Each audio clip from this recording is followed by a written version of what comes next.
E-governance, the role of IT in healthcare and education in India, as well as strategies for improving IT infrastructure in India are some of the hot topics being debated today.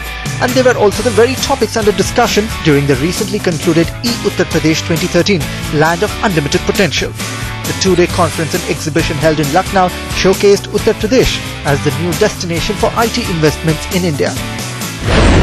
Government of Uttar Pradesh is very keen that IT becomes the keystone of next phase of development of economy of UP. And to create a stable policy regime, we have come out with UP IT Vision 2012, which was announced last year, and after that there are many initiatives which are mentioned there, and we have started working on that.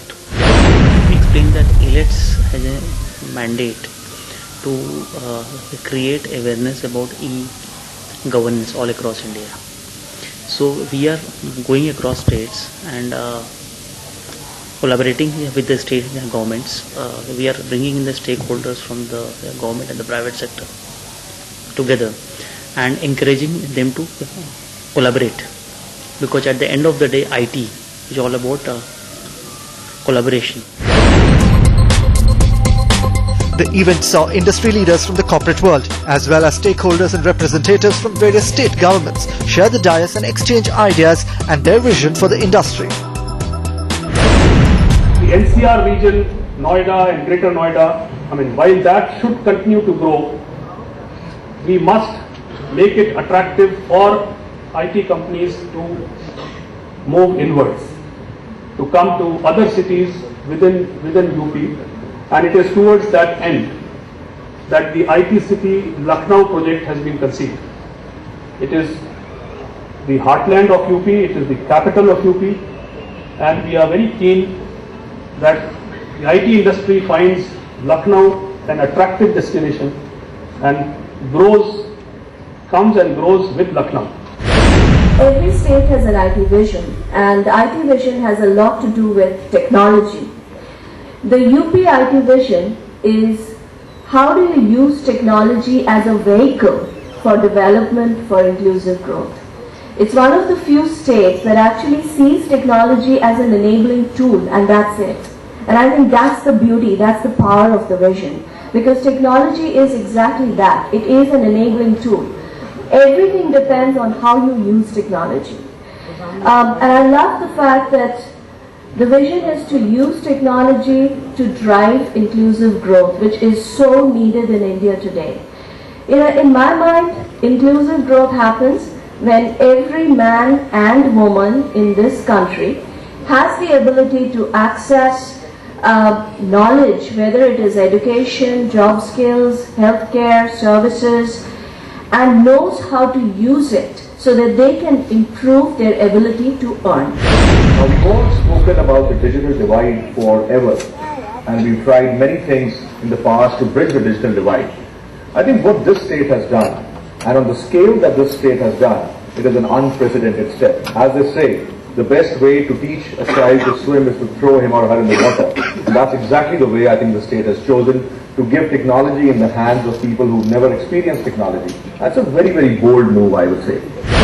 Is that states like UP can actually accelerate, and you can take advantage of these trends which are happening to leapfrog. You don't have to necessarily look at what is happening elsewhere or over the last 20 years. Very quickly, UP can really catch up with everybody else.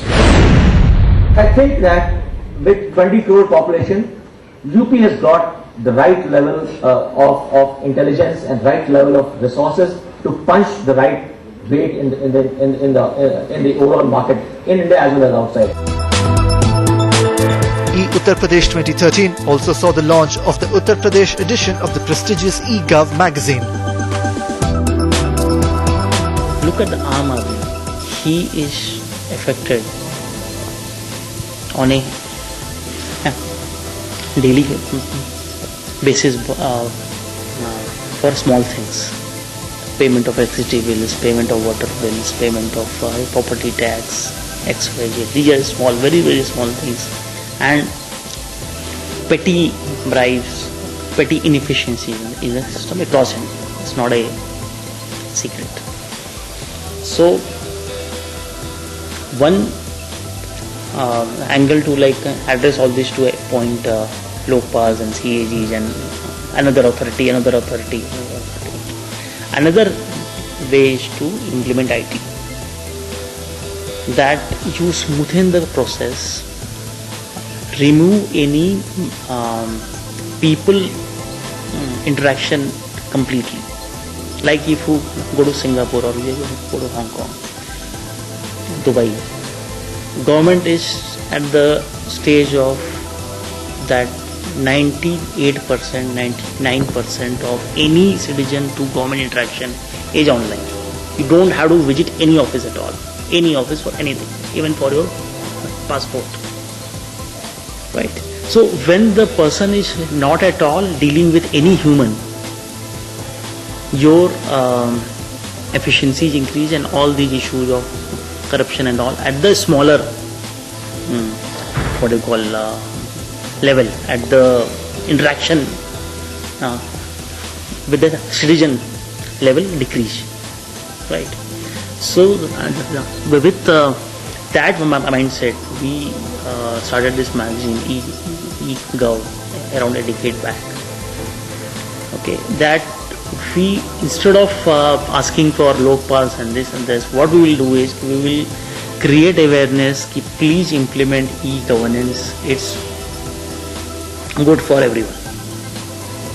Okay, so that is the single vision we have decided behind eGov.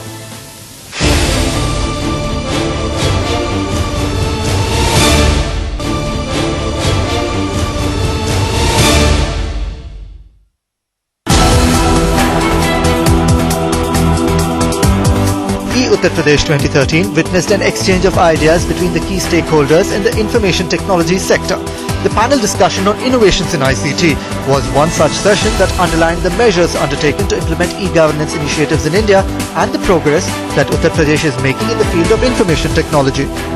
As an administrator, the biggest challenge, the biggest problem faced by any administrator, especially at the field level in day-to-day life, is handling the grievances. As the awareness has increased, as the population pressure has increased, the budget allocation, the schemes, the transparency, the demand of public, everything has increased. But at the same time, the working efficiency, the working atmosphere, the enabling atmosphere, that has reduced. The only solution left out for the administrator is to root through IT innovations to effectively handle the public grievances. So Jan Suvidha Kendra is one such system. The origin of Jan Suvidha Kendra started in 2009 from the district Jhansi. This particular system was conceived, planned, executed and operated at the district level. The base, the reason and the logic behind this particular system is to reduce the number of persons coming to any of the government offices, whether that is block level or at Tahsil level or at the district level. The number of persons meeting the officials, that has to come down in the recent year. That was the main logic behind. We did a survey, that is in front of you. We did a survey of around more than 400 persons visiting the district magistrate office in Jhansi way back in 2009. The astonishing figure is that every person who comes to meet the district magistrate, indirectly, directly he spends 410 rupees just to meet the district magistrate. Whether he will receive an effective resolution to his complaint or not, that is the secondary thing. Just to meet. This is a study where we did a study on 400 persons. So from which place he is coming, how much he is spending on the travel, how much he is spending on the food expenditure, how much he is spending on typing the complaint and other things.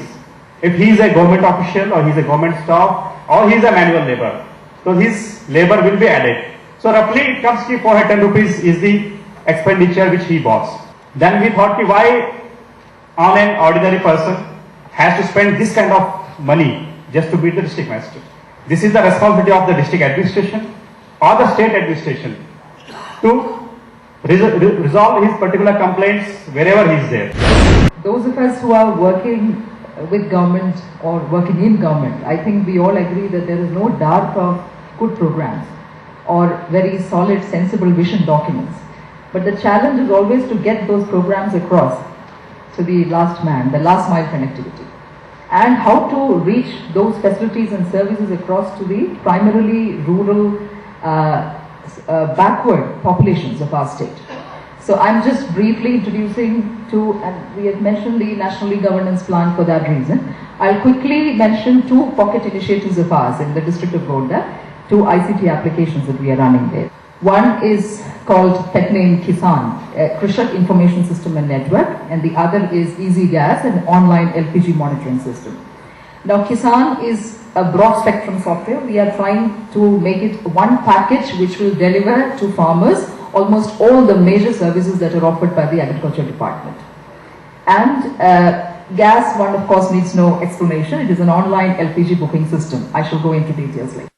Now one has to, before I go into Kisan in brief, I have to explain what are the flaws in the current system. Explain because most of you are from the private sector. So very quickly, most important lacunae that we have in our agricultural services is the inaccurate assessment of field demand. As yet, we don't have any solid way of assessing how much of input, whether it is fertilizer or seed or that is required. It is mostly based on a very rough guesstimation of agroclimatic zone. So that is not often accurate. Second thing, there is a lot of scope for discretion in allotment. Like a person has applied for agricultural implement subsidy, say, a lot depends on the babu. He can put an application up or down according to his willpower. Falsification of records, and again, just as the agricultural input also percolates in the top to bottom way, the information is also like that. Very often the information as to whether the fertilizer has been sent to the concerned cooperative society, how much fertilizer has been spent, this does not reach the farmer. With the result that most often the farmer approaches his cooperative society, he is told that the fertilizer has not come as yet, and subsequently on a visit maybe 5 days later, he is told that it had already come and it has been spent. So that is a challenge that we face. And there is no monitoring system as yet with the department which can help them understand distribution at an individual farmer level.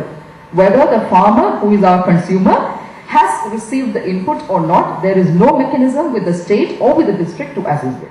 Kisan offers, like I said, it is a package. It offers 6 different services, basically fertilizer booking, seed booking, soil testing, agricultural credit, which is called Kisan Credit in UP, agricultural implement subsidy, and also e-procurement, that is purchase of your crop, whether it is wheat, paddy, whatever. Now we have given a process familiarization, a process flow slide follows. I will quickly explain what the farmer has to do.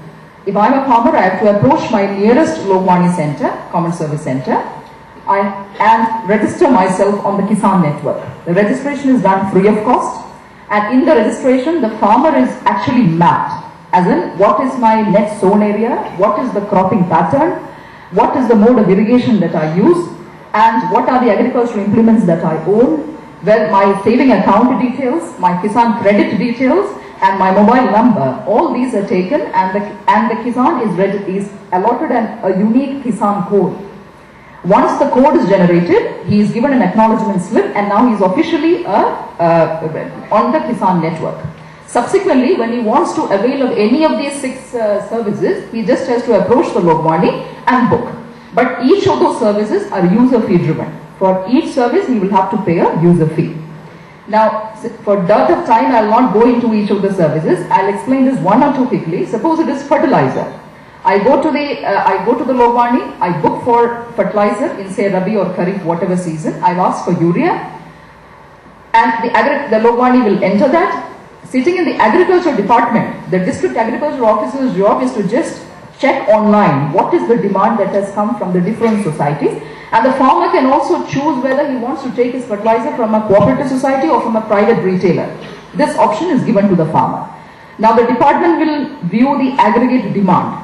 Now, how is the aggregate demand calculated? The software automatically calculates the demand for urea or DAP based on the net sown area of the farmer. So, if farmer X has a certain demand, the aggregate demand for that entire society is viewed by the Krishi department and they allot the fertilizer. Once the allotment is made, the farmer receives an SMS text and an IVRS alert saying that fertilizer has been dispatched to your society and you can collect it from us at a certain date. Same holds for the private retailer also. Now, we included the private retailer because our cooperative network is not strong enough to handle the entire expectations of the farmers. That is why we have kept the private also. And then he goes and collects his fertilizer. Now, Kisan Credit, that also I'll explain briefly. What was the process so far? The farmer has to go to the concerned service branch and then the bank manager asks for several documents like the Khasra and the Khathoni, the land records, his ID proof, and once he goes up and down many times and gives all of them together, then the manager will decide that this fellow is not worth giving a KCC to. So that's where the journey ends. In this model, the farmer approaches the Lobani, he fills up the form which is uploaded online with a photograph and with the Khasra, Khathoni and ID proof, it is scanned and uploaded and it is sent to the concerned district coordinator of the bank. The district coordinator then forwards it to the concerned service area branch after the preliminary scrutiny, and within 1 month the farmer is told whether his KCC has been accepted or rejected, and if it is rejected it is done with grounds also.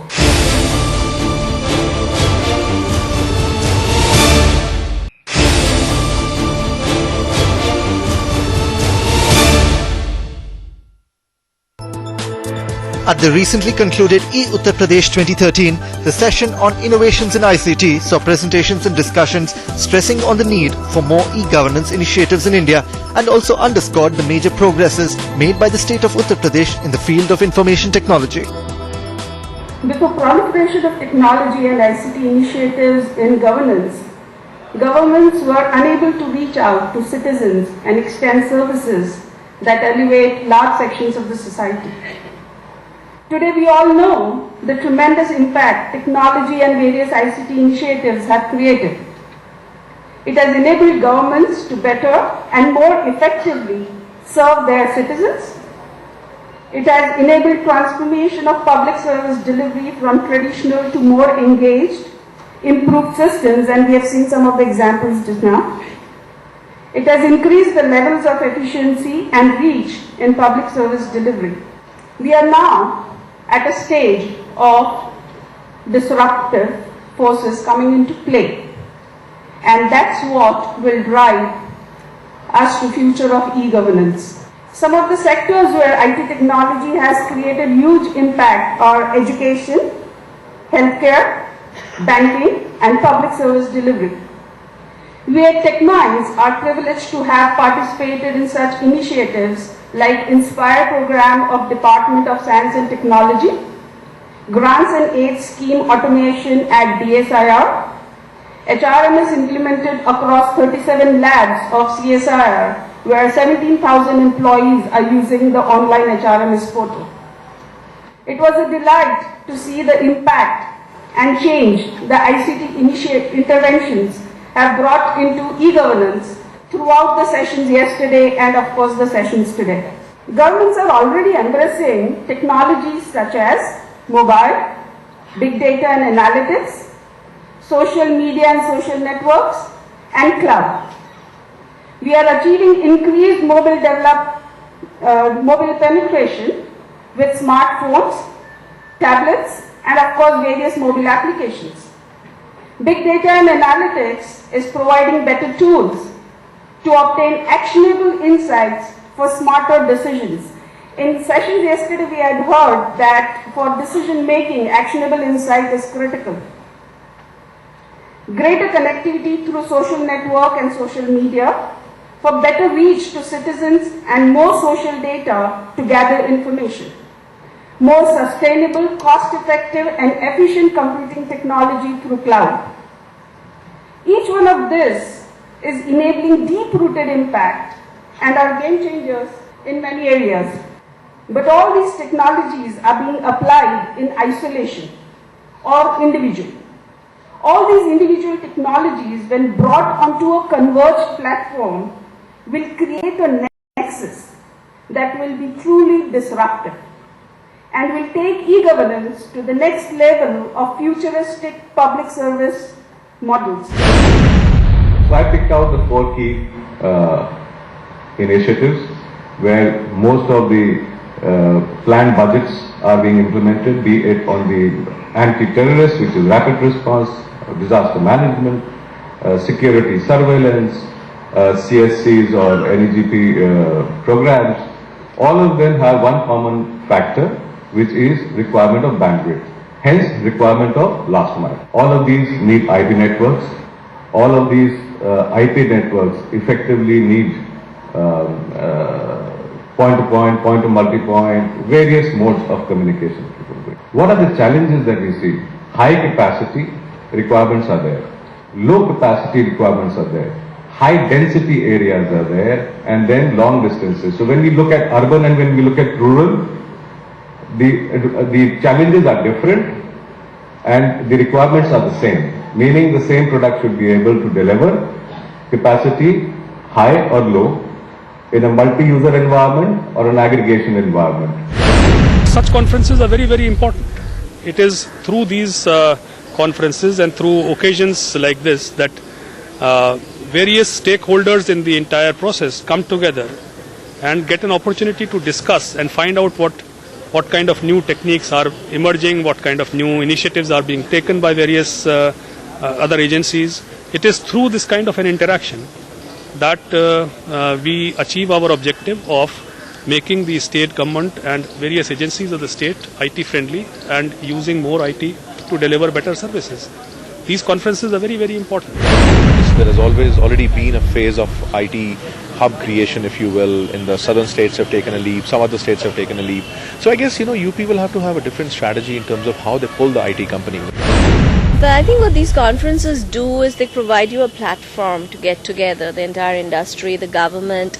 They force a lot of interesting and much needed dialogues between industry, between government, between academia, and they bring people together, which is absolutely critical and a first step towards driving solution. So it's a great forcing function to bring everyone together, to understand what we are doing well, because usually we don't talk to each other that much, so at least it gets us to talk. So I think that's a fantastic first step. A lot of states after states, if you see, they've all made huge progress in India as well as outside the country, across the world, on the bedrock of having a very efficient running program, policy, administrative framework in which the interaction of citizens with the state is absolutely easy and enabled, in which people have flow of information and hence they can utilize that information for their progress. So I think IT is always a great transformational tool of doing anything progressive in the society, and this initiative of UP government seems like a step in the perfect direction.